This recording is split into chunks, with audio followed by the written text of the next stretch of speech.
is to the right. So that is an original piece. And Martha, Lady Washington, used Theodosia's dressing table. Well, they used actually every bit of that furniture. So the original pieces. As I told you, he had a lot of guests come to visit him. He had the ambassador to Spain and the ambassador to France and their entourages. They came to visit across the pond. Unfortunately, the ambassador to Spain only lasted, once he got here, 2 days, and he died of dysentery. He called it on the way, on the voyage over. So, which that happened a lot, that you didn't make it because of just the horrible conditions of being on a boat and on one of those ships. So he doesn't live, but you have the ambassador to France, that you have both her entourages. You also have in this house Lafayette. So General Lafayette, we have a big celebration today down on the green.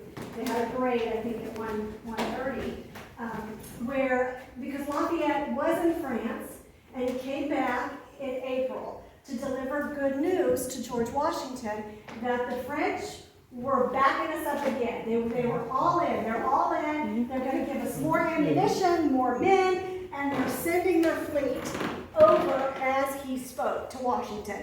So this big celebration about the French-American alliance, okay? So he also lives in the house from that time forward.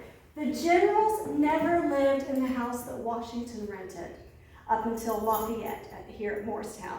They would rent in the area because during this time, the winter encampments, it's a time of peace. So if you are an officer, only if you're an officer in the Continental Army, you get to invite your sisters, your mothers, your daughters, your wives.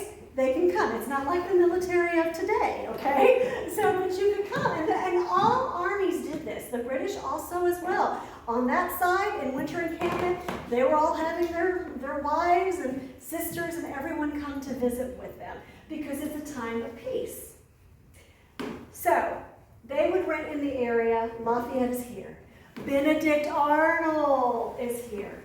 He is here for about a week. This is before his treason with Major Andre takes place. So he's here as well. And of course Hamilton and Tinch and all the other aides are in the house. We have these rooms set up with officer camp cots.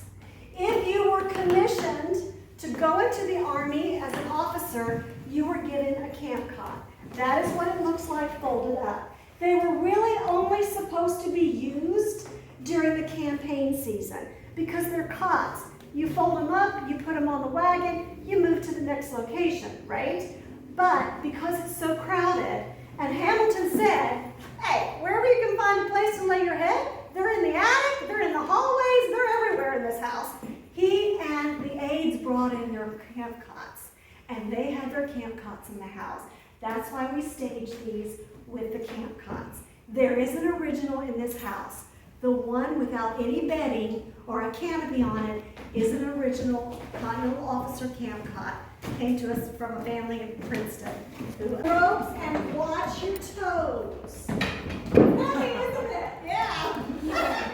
All my Boy Scouts and Girl Scouts are like, we can do it. They're like, oh wow, that's heavy. And I'm like, yes it is. He wrote a letter to his nephew, Augustine Washington, back at Mount Vernon, in Mount Vernon, Virginia, back at the farm. He's taking care of the farm while General Washington is away at war. And it describes her kitchen. He said, Lady Ford's house is so cold and it is so crowded. All these servants are crammed into her kitchen.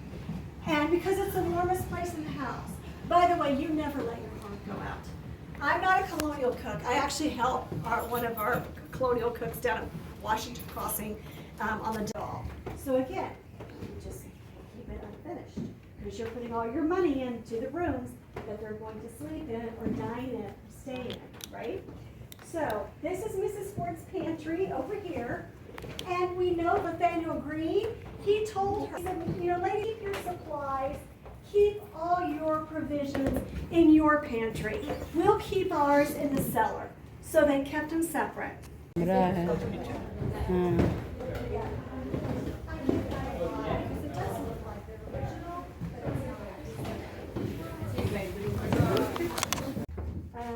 don't know, can anybody eyeball it? I don't know how many steps that is. What do you guys think? 8 or 9? Oh, no, it's Like more. 11? The regular steps are 14. Go ahead. Yeah. Thank you.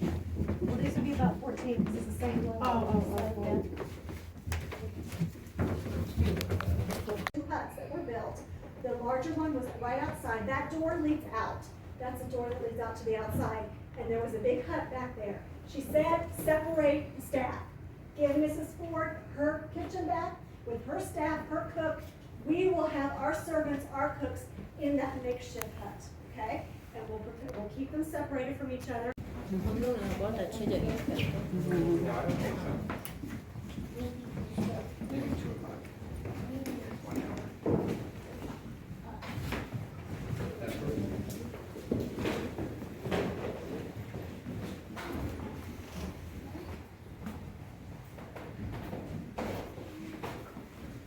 Okay, all right, so the weather finally gets better, it finally warms up. And Lord Clinton in New York City, remember the British held New York City for most of the 8 years of the war. It was their headquarters. It was kind of like their capital over here. And Lord Henry Clinton had heard from his spies just how bad things were in Jockey Hollow. We're only 32 miles away from New York City, folks. And so they were spying on the Continental Army in Jockey Hollow, and we had spies on the other side too, Washington spies. So he decides, I'm going to attack. They are so weak, it'll be easy. The first battle was on June 7th, and that was Connecticut Farms. It was a draw. The reason why it was a draw is because the New Jersey militia came to the aid of the Continental Army. They combined their forces, and together they were able to hold the British and the Hessians. Now, Clinton didn't give up. He didn't give up that easy. He withdrew his troops back to what's Elizabethtown, New Jersey today, and he made Washington sweat for about 2.5 weeks. And then he struck again on June 23rd. That was the Battle of Springfield. Springfield is 6 to 8 miles down the road from here. That was a pretty large battle. Again, with the help of the militia, we were able to hold them. So no decisive victory on either side. Most historians will tell you, if he would have struck a third time, that would have been the end of the war. Because the Continental Army, even with the militia, were barely hanging on. The militia was always disorganized. They were never trained and drilled like the soldiers were. So again, between the disorganization and everything, he probably knew, I got it in the bag if I can hit him one more time. What happened, though, is that he got word from his aides in New York City that guess what? The French have landed in Rhode Island. That's a big problem because he thinks start sailing down the eastern seaboard to New York City and they're going to hit me in New York City. So he immediately withdraws, takes all of his troops back to New York City, sends Cornwallis back to New Brunswick, puts everyone on high alert because instead of the British are coming, the French are coming, okay?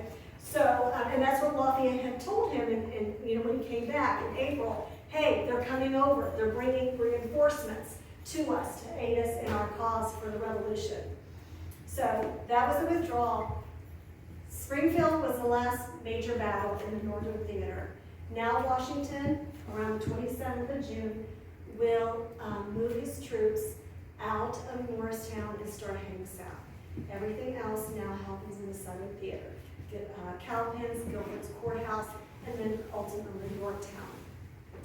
Now, Washington always rented when he was at an encampment. He always rented a home and paid for it out of his own money. A lot of people say to me, well, I adore George Washington. And the reason why I do is because Frederick the Great had the best army of that time. The Prussian army was the best. The best navy, the British. The best army, Frederick the Great's Prussian army. Frederick the Great, and most people don't know this, he made a quote about George Washington. And his quote was, I've never seen a military man like him. He built a military system while fighting one of the world's largest powers at that time. All other armies Spanish, French, British, Prussian, they already had a military system in place. They had rules, they had guidelines, they had drills. Washington had none of that. So he's building it while trying to fight the war. And that was unheard of. And Frederick the Great was like, I don't know how he did it. I'm paraphrasing, he probably said it more eloquently, but that's basically what he was saying. I don't know how he did it. It's amazing that he did what he did. It was King George that said, if he doesn't become the king, I'll apologize to the man, which is what he said. He goes, because he'll become king. There's no way, because every military victor would always become king, like Napoleon or emperor. And that never happened. Washington, as we know, went back to Mount Vernon and really didn't want anything to do with the government after that. He got pulled back into it. So that's the reason why I like Washington. But he always rented, and he always told his host and hostesses, hey, if you find something that's missing, damaged, or anything like that, I will replace it, I will reimburse you, I'll do whatever you need to make it right. Gabriel, remember he died at 98. He, through oral history, always told historians that came to visit him and write his stories down about Washington in the house. He always said, my mother had a chipped plate. And no one believed him. All the historians were like, he's probably